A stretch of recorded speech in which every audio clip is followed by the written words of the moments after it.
joined at 17, the regular army. Did my rookie training at Kapooka near Wagga. After that, we did our corps training. I was allocated to the infantry, so I did my corps training at Ingleburn, New South Wales, and then I was posted to the 2nd Battalion at Enoggera in Brisbane. So from 1964 to 1967, I continued my training there, and then I had my first tour to South Vietnam in May 1967. It was quite an exciting experience for me initially as a young man. I wasn't quite 20 at that stage, still very young, but we were very well trained and quite confident that, you know, we carry out our duties. And my particular role was as a radio operator in the battalion, and along with that, I was also required to do patrols as an infantryman. So I went on quite a few operations, and saw a lot of things, some that were positive, but a lot that were negative. So I completed that tour in 1968. I came home to Australia, and 2 years later, in 1970, I returned to Vietnam for a second tour. I just happened to be at the wrong unit at the wrong time. So that second tour was probably a little bit more traumatic than the first one.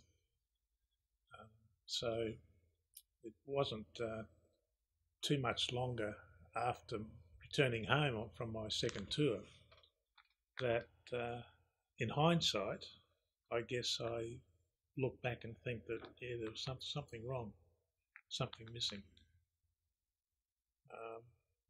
I found that I just couldn't relate to my family at all. I felt like I was just socially and emotionally isolated from everything. Friends, family, I just couldn't seem to relate to anybody, and for some reason I'd get really angry. And I would just act inappropriately at normal family events, you know. It was just little things like if my kids were late coming home from school or from an event, that would magnify itself, because I seemed to get sucked back into that training where they tell you, you know, if you're late, you're dead. You know, you have to be on time, and so I would act really unreasonably with anger and frustration and overreact to just little family events like that. Again, this is all in hindsight. So, as I said, I was self-medicating. I was drinking much too much alcohol.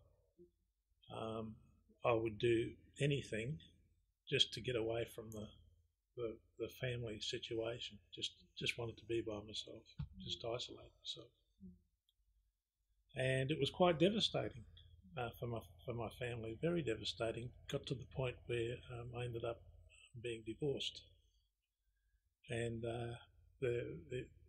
the situation became irreconcilable. So I lost that part of my life, unfortunately.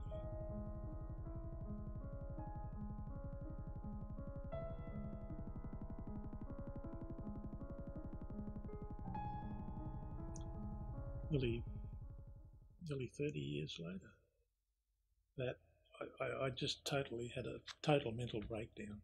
I just totally lost it. I just couldn't function. And I was in another relationship at that stage, and fortunately my partner at that stage rang around a few people, some ex-service organisations, to see if they could help her to help me. And the Vietnam Veterans Federation actually got me admitted to the Toowong psychiatric hospital under care of a psychiatrist, and that was 1997.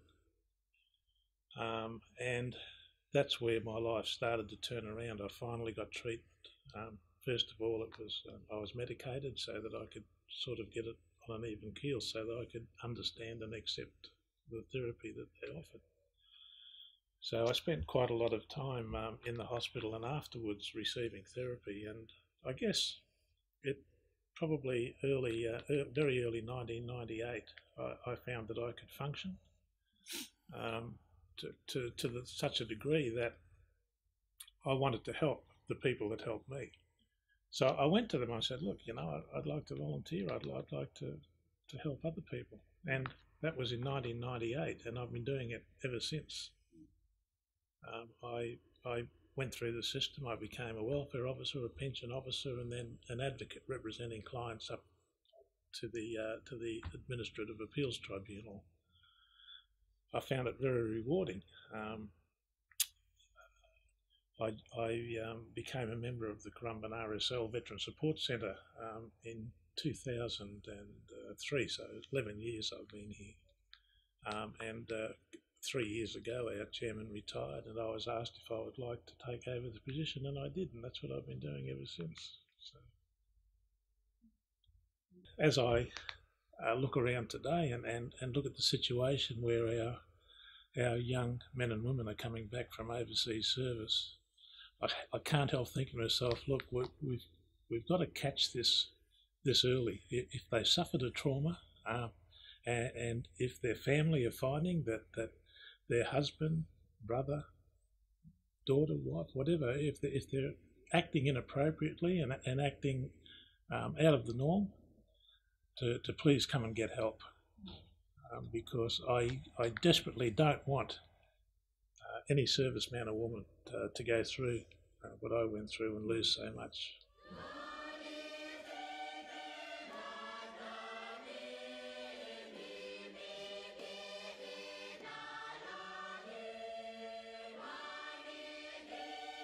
The reason I referenced the movie The Railway Man to you is because when I watched that movie, it really struck home that is such a classic case of post-traumatic stress, the terrible, unspeakable trauma that this poor individual went through, and how it affected him later on in life.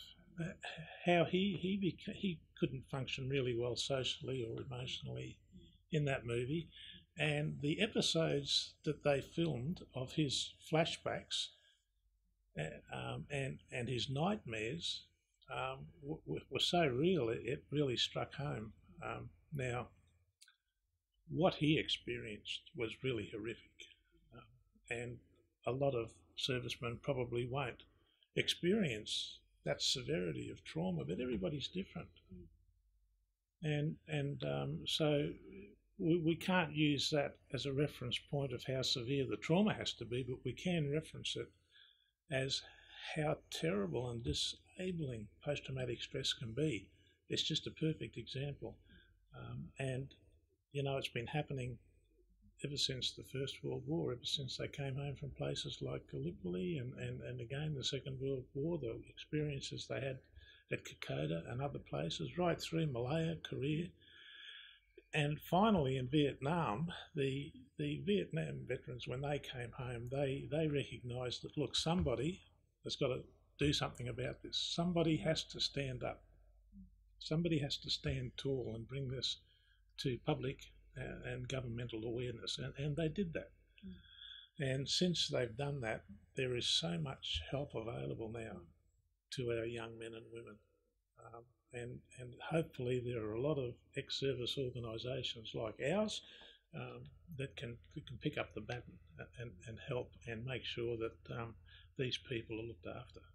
The other lesson from that movie that struck me, and I became really emotional, is when the perpetrator and the victim, in the end, got together, were able to forgive each other and eventually become friends, because eventually the victim was able to understand the reasoning behind his perpetrator, why he did it, the pressure he was under, and how he also experienced a lot of trauma of that event himself, because it went against his nature as well. So a lot of things happen in war that are sometimes unavoidable.